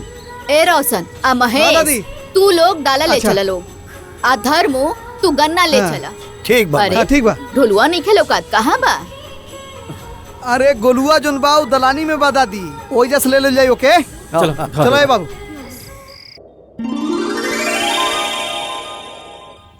दुल्हन, हाँ का करते हो? अरे माँ जी, वो मधु के पेट में दर्द होता तो हाँ। दादी कहले बानी गरम गरम दूध में घी मिला के लेके आवा। उहे करतानी और का। सुना, दूधों में है मिला था। बैद जी दिलन हा।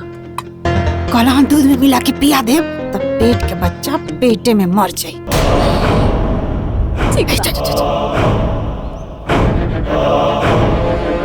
मिलावा, देखो तनी।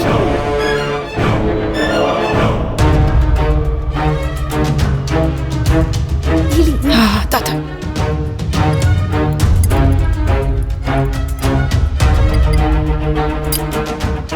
इली माँ जी, जाके दे दी। ऐसे होकर दर्दो ठीक हो जाए और हमनियों के भी दर्द ठीक हो जाए। ए रानिया, रोशन से कहो तो गाड़ी निकालो।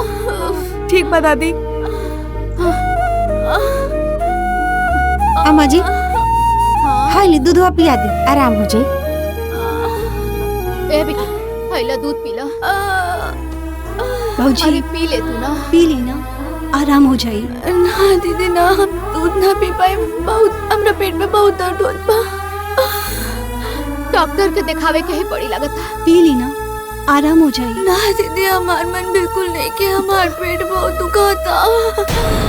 दादी, दर्द तो हमरो होत बा, त हम पी ला, तू ही पी ला, तो हर दर्द कम हो जाई। एक रखे तो बुझाता कि डॉक्टर के दिखा ही के पड़ी।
दीदी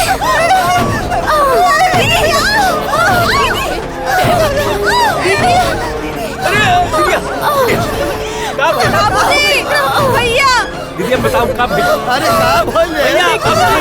ई कब होइल? ए भैया गाड़ी निकालता। चल आराम से, आराम से।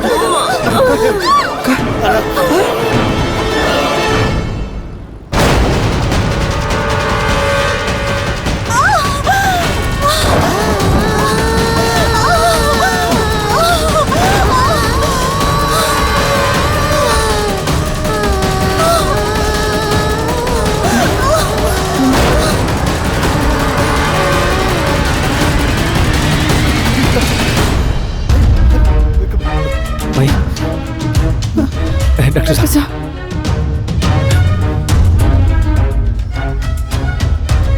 बैठा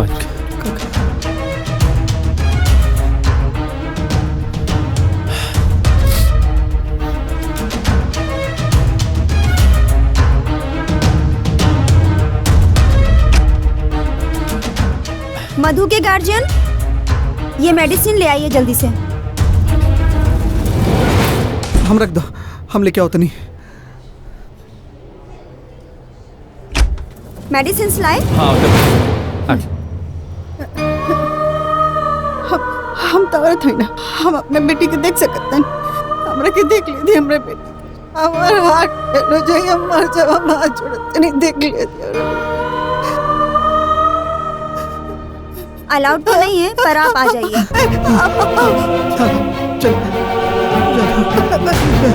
आप कौन है? हाँ, हमारी बेटी है। कैसे भी हमें कर माई है। आप इनकी माँ हैं? ये बताइए, आपको जरा भी अपनी बच्ची की फिक्र है? क्योंकि इसकी बॉडी में जहर मिला है, जहर। बेटी को तो बचा लिया मैंने, लेकिन बच्चा मरा पैदा हुआ।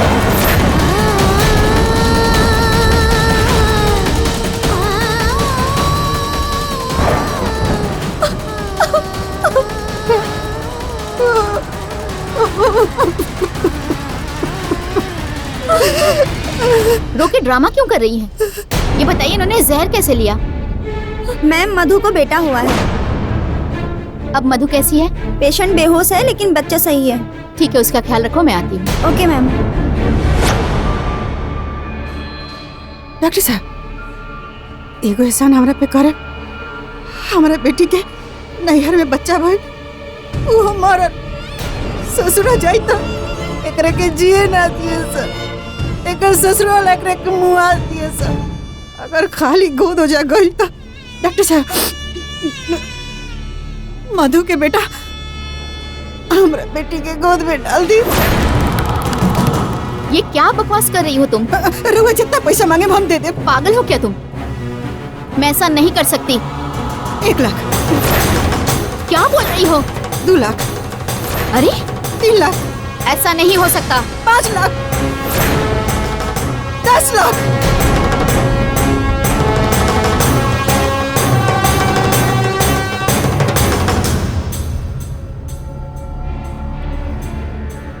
किसी को मालूम तो नहीं चलेगा ना?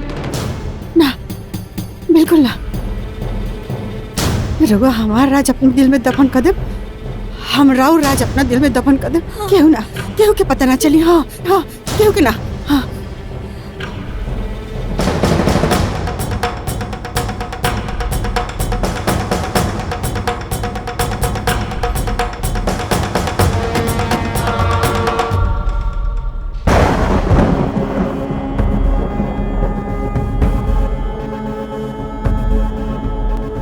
नारायण नारायण। अब क्या होगा माते? बच्चा तो बच गया, लेकिन फंस गया। अब तो मामला और भी उलझ गया माते। आपकी परीक्षा की घड़ी बहुत कड़ी हो गई माते। अब आप क्या करेंगी माते? ये लोग तो सच को भी झूठ बना चुके। सत्य हमेशा सत्य ही रहता है देवर्षि नारद। परिस्थितियां चाहे जैसी भी हो, आप निश्चिंत रहिए। पक्का किसी को पता तो नहीं चलेगा ना? रहो, निश्चिंत रहे, ना पता चले। हाँ, श्योर? हाँ हाँ।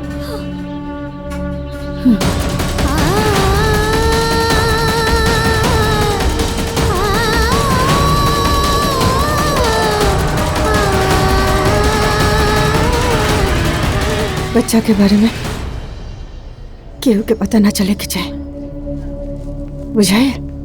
लेकिन माँ जी, घर में तो सबकी बताई के पड़ी ना। चली चली चली। ऐसा जैबू रो। हाँ? बाबूआ, मधु के बच्चा मरल।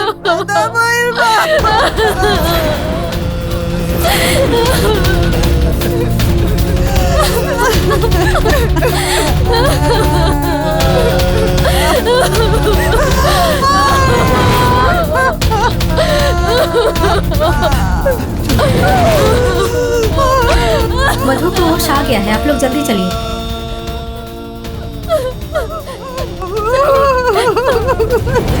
हम रउआ से कब से कह रहल बानी हमार बच्चा कहां बा, बच्चा कहां बा, रउआ बतावत काहे नहीं के? हमार बच्चा कहां बा? ज्यादा रोएंगी हमार बच्चा कहां बा? मधु मधु शांत हो जा। हमार बच्चा कहां बा? कहां बा हमार बच्चा? रउआ लोग बोलत काहे नहीं के? मधु अरे हम रउआ से पूछत नहीं हमार बच्चा कहां बा, रउआ कहता नहीं चुप हो जा, चुप हो जा। हम बच्चा पूछल बानी रउआ लोग से, और हम का पूछल बानी हमार बच्चा कहां बा? रउआ लोग हमरा के बता दी ना।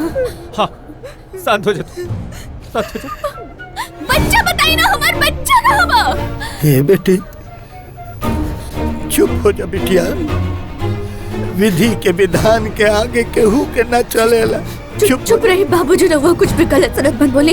ए अम्मा जी, ये हमार बाबू भूखा होए, हम ओकरा के दूध पिएबा। हमार बाबू कहां बा बताई ना, अम्मा जी बताई ना। हमार बच्चा कहां बा? हमार बच्चा कहां बा?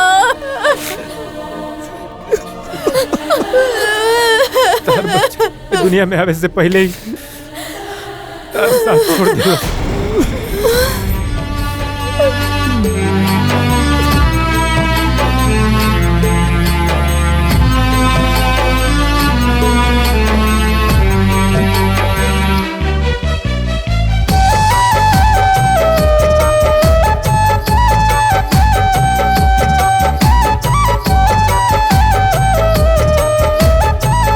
भगिया में हमरा जाने काथी लिखाइल बाटे, फुलवा त खिलल बाकी इहो मुरझाइल बाटे।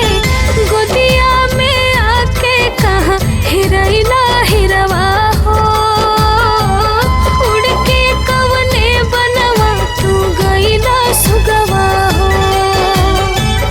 दुनिया में आके कहाँ हेरैला हिरवा हो, उड़ के कवने बनवा तू गइला सुगवा हो।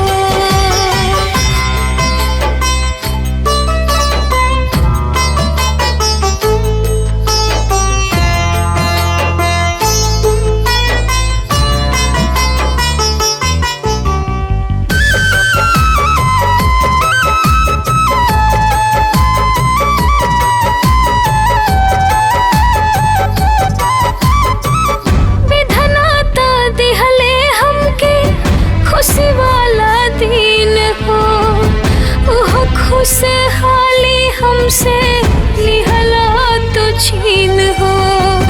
विधना त दिहले हमके खुशी वाला दिन हो, ओह खुशहाली हमसे लिहला तो छीन हो। कोरना खिलावे पवली न तो दूल रावे पवली, कवन अतरा में जाके लुकैला हिरवा हो, उड़ के कवने बनवा तू गइला सुगवा हो।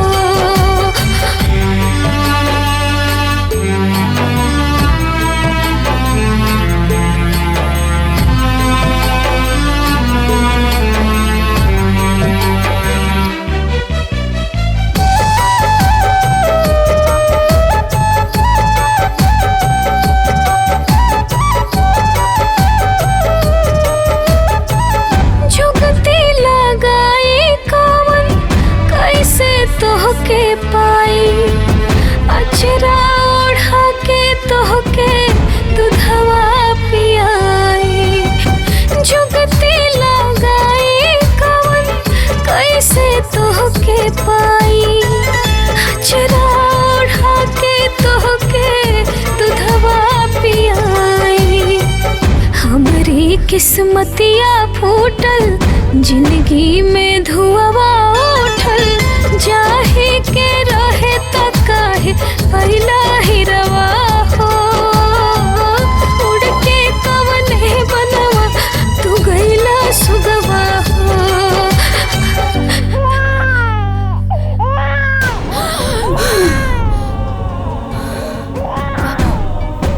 अले मेरे बाबू चुप हो जा, चुप हो जा, मत मत। हमार बच्चा रोवा था, हमार बच्चा रोवा था, हमार बच्चा रोवा था। मधु मधु मधु हमारी बात सुना। मधु तहार लइका ना है, मधु राधा दीदी का लइका रोवा था। तहार लइका हम कहा तानी ना हमार बच्चा रोवा था। मधु मधु हमारी बात तो सुनो। हमरा के दीदी मधु बाबू बाबू बाबू बाबू, अरे मेरा बाबू, अरे बाबा हुआ बाबू, अरे आजा आजा आजा, आओ मैं बाबू, आजा आजा आजा।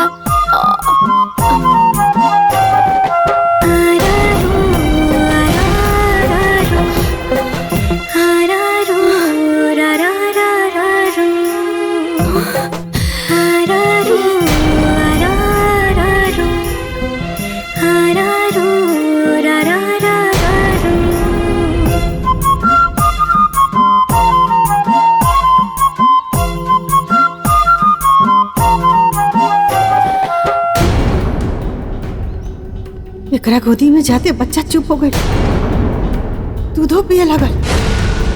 लक्षण ठीक नहीं है, हमरा कुछ ना कुछ करे के पड़ी। एकरा के बच्चा से दूर रखे के पड़ी, ना तो खतरा हो सकेला।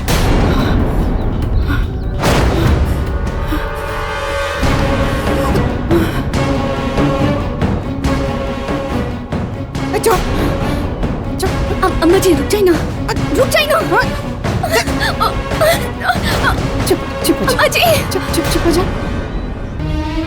अम्मा जी खबरदार से हमारा बच्चा के सामने दोबारा आई ले, हमरा से खराब केहू ना। ई हमरा बेटी के बच्चा, हमार नाती है। माई, अरे कैसे बोलत बाड़ू? भौजी के देख के तहरा तरस ना आवत बाटे। तोरा दुनियादारी समझ में ना आई, तू चुप रह। ई मनहूस अपना बच्चा के तक खाइए गई।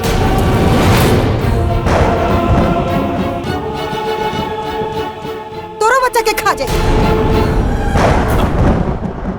अपना बच्चा के एकरा से दूर रख, यही में तोर भलाई बा।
मनहूस अपना बच्चा के तक खाइए गई, तोरो बच्चा के खा जाए।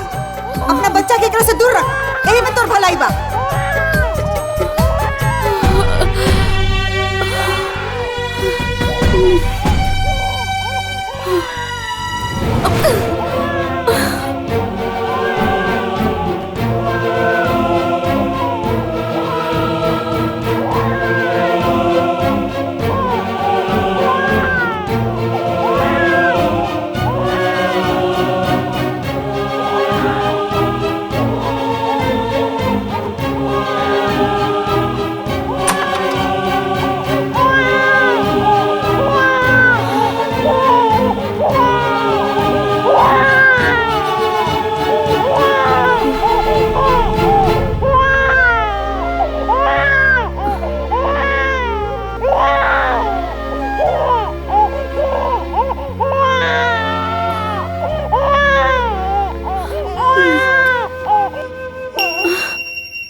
हमार बाबू। राधा,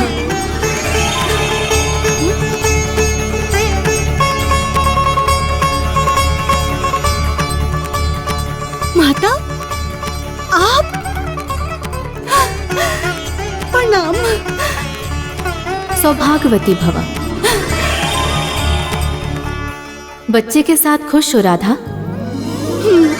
हाँ माई, हम बहुत खुश बानी।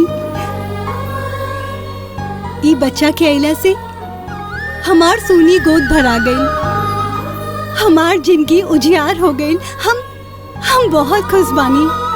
और जिसकी गोद उजड़ गई, इस बच्चे के कारण जिसकी जिंदगी में अंधेरा छा गया, उसका क्या? राधा, तुम 2 बार माँ बन चुकी हो और 2 बार संतान को खोने का दुख भी सहन कर चुकी हो। फिर स्वार्थ में पड़कर एक माँ को उसके बच्चे से अलग कर तड़पता हुआ कैसे छोड़ सकती? लेकिन माई, हम तो कुछ ना कहीं। हमार जिंदगी में खुशी आयल, हम समेट लेनी। राधा, मुंह मोड़ लेने से झूठ सच नहीं हो जाता। तुम भी एक माँ हो।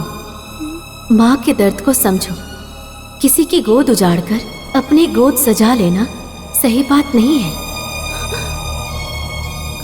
मधु का बच्चा, उसे वापस कर दो। कब तक झूठी खुशी से अपने मन को सजाती रहोगी? उसका बच्चा उसे वापस कर दो। वापस कर दो राधा, वापस कर दो राधा, वापस कर दो राधा, वापस कर दो, वापस कर दो, वापस कर दो राधा, वापस कर दो राधा, वापस कर दो राधा। ए राधा, बबुआ कहाँ बा? ना झूला में बा ना तेरा बगल में, कहाँ बा? उसका बच्चा उसे वापस कर दो। अरे बोलत का नहीं खे? मुंह फाड़ के सुतल बड़े, भोसा नहीं खे कि लड़का कहाँ बा ना कहाँ गई? उसका बच्चा उसे वापस कर दो। बच्चा उसे वापस कर दो। वापस कर दो। रानी, वापस कर दो। वापस। ए दुल्हन, उसका बच्चा उसे वापस कर दो। वापस कर दो राधा, वापस कर दो। बड़की दुल्हन, ए बड़की दुल्हन, बबुआ के देख लियो? ओकरा लगे बबुआ है नहीं? के लेके चल गले? ए माजी रहुआ देखनी हो छटका का पता? हम ना देखनी। का भइल माई? अरे बबुआ नइखे राधा के लगे, कोनो हाथ गोड़ तो ना होई कि चल के कोई ले न गइल होई। जाके देख त बारी। हां ठीक बा। हम रसोई में कहां गइल? रोशन, उसका बच्चा उसे वापस कर दो। ए रोशन, ए रोशन, ए उठ ना। हाँ माई। अरे कहाँ गली तहार महारानी? घर में कहीं नहीं खी।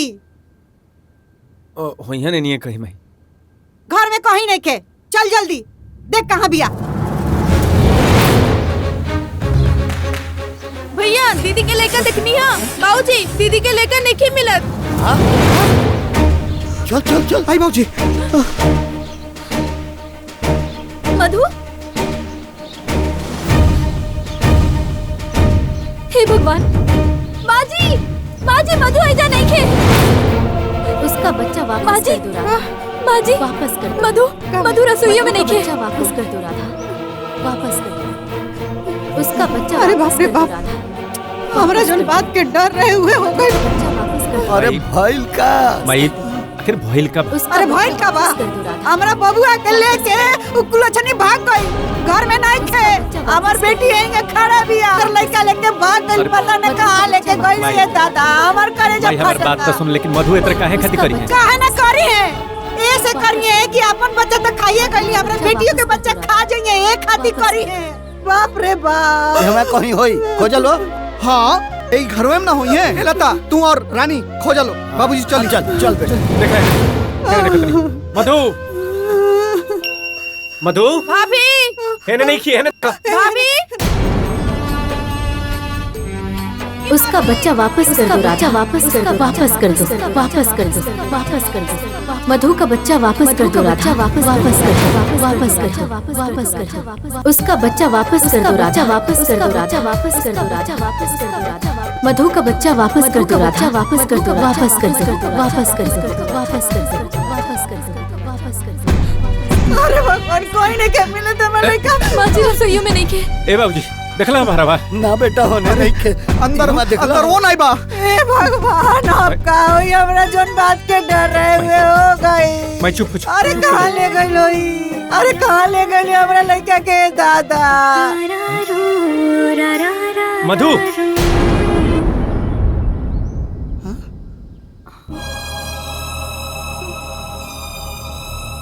अरे तू रहलू कहाँ? अरे तारा के जोहत में सब केहू कितना परेशान बता रहा, कुछ बुझाता है हैं?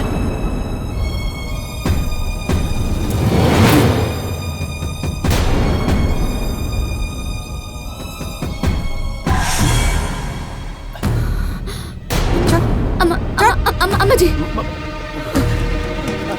अपने लेके खाए गेले हमर लेके खा जी हमर लेके खा जी का छोड़ पकड़ ले क्या के संभारने को सका ठीक से हां ए दुल्हन ई का कर तारू? अरे वो ममता से मजबूर बिया, ओकरो तकलीफ तनी समझा।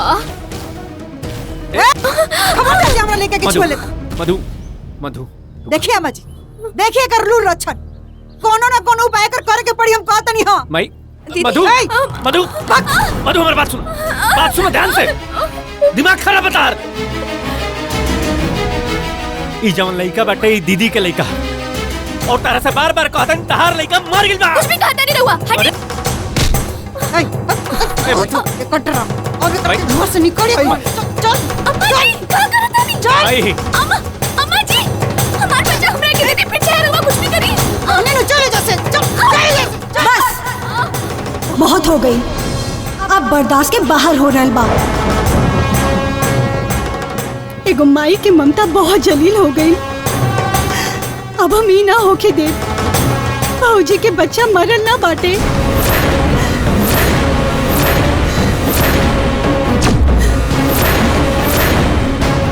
बल्कि भाऊजी के बच्चा जिंदा बाटे।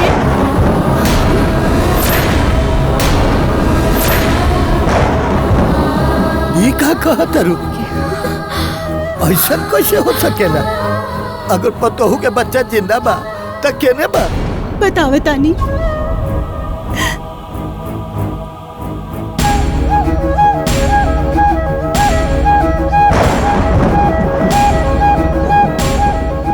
ये बाटे भौजी के बच्चा।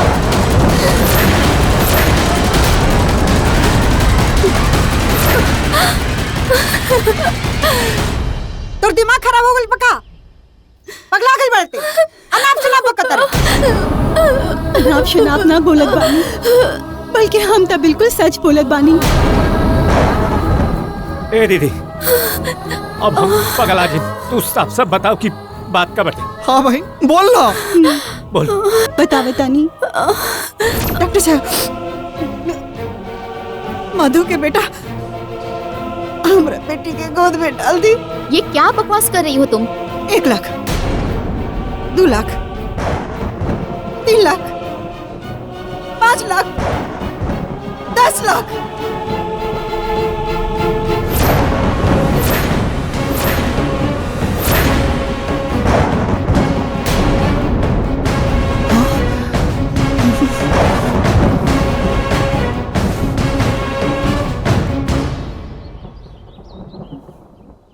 हमनी तोरा साथे बहुत अत्याचार कैले बानी और हमहू शॉर्ट में आ गईली। भौजी के बच्चा के अपना बच्चा समझ लेली। वाह दुल्हन वाह, बहुत अच्छा कैलू दुल्हन। अरे तुम माई के नाम पे कलंक पड़ू दुल्हन, कलंक। तारा ये करे के रहे अपने घर में अपने बेटा पतों के संगे घात। बाजी लो बच्चे। बाबूजी रे पपिनिया करे देखो, माई होके माई के पीड़ा ना समझ पहले हैं? अरे ते माई ना, माई के नाम पे कलंक बाड़े। अरे डैनी और 7 घर छोड़ के शिकार करेले, और ते तो अपने घर खा गईले। ते पतोह के घर से निकालल चाहत रहले ना, अब ते खुद ही ये घर से निकाल। करे नगिनिया, ते हमारे घर में का करता रे? तोरियो घर में कोनो जरूरत नहीं के। चल निकल हमारे घर से, चल निकल। रुक जाइए, अम्मा जी की और दीदी जी की गलती की सजा माफ कर दी। ना ना पतो, हमार रास्ता मत रोको।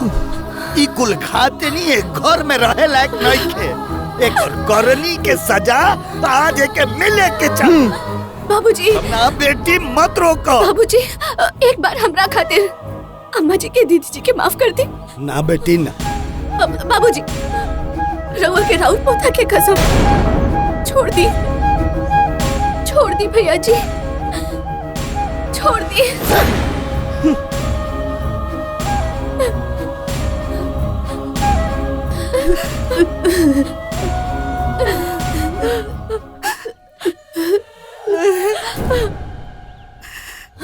हम लालच में पड़ के बहुत बड़ा अपराध कर दिल। हमरा से बहुत बड़ी गलती हो गई। मधु हमरो के माफ कर दा, हमनी से बड़ गलती हो गई। अम्मा जी रउआ हमरे आगे हाथ मत जोड़ी, हमरा आगे हाथ। रउआ हमार माँ समान भाई, ऐसा मत करी। दीदी रउआ हमरा से माफी मत मांगी, रउआ तो हमार बहन है।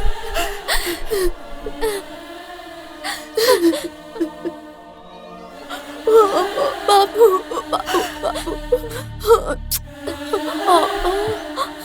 भाई तू हाथ में जोड़ता, एकदम चुप हो जा। बचपन से लेकर के आज तक ले तू हमके पललू पोसलू, इतना बढ़ गई हमके अनाथ होखला के बावजूद तू हमके माई के प्यार दे लू। माई में हमारे खून के का दोष रहे भाई, का दोष। लेकिन कोनो बात ना भाई, गलती तो इंसान से ही होके लगा। जायदा चुप रहा।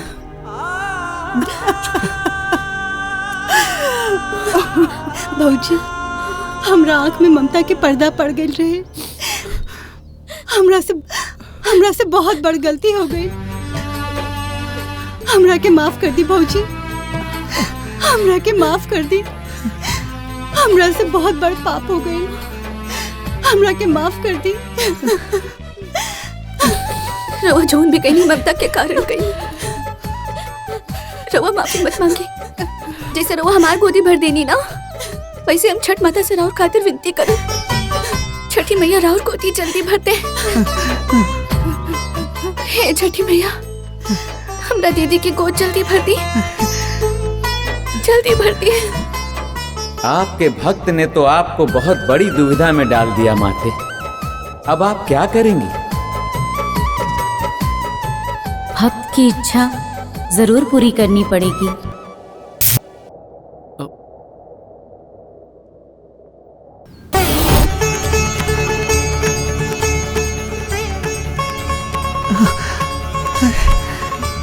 माई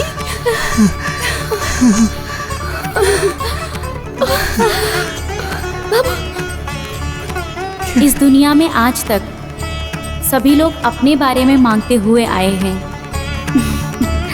तुम मेरी पहली भक्त हो जो दूसरे के लिए मांग रही हो। तुम्हारी ये मनोकामना अवश्य पूरी होगी।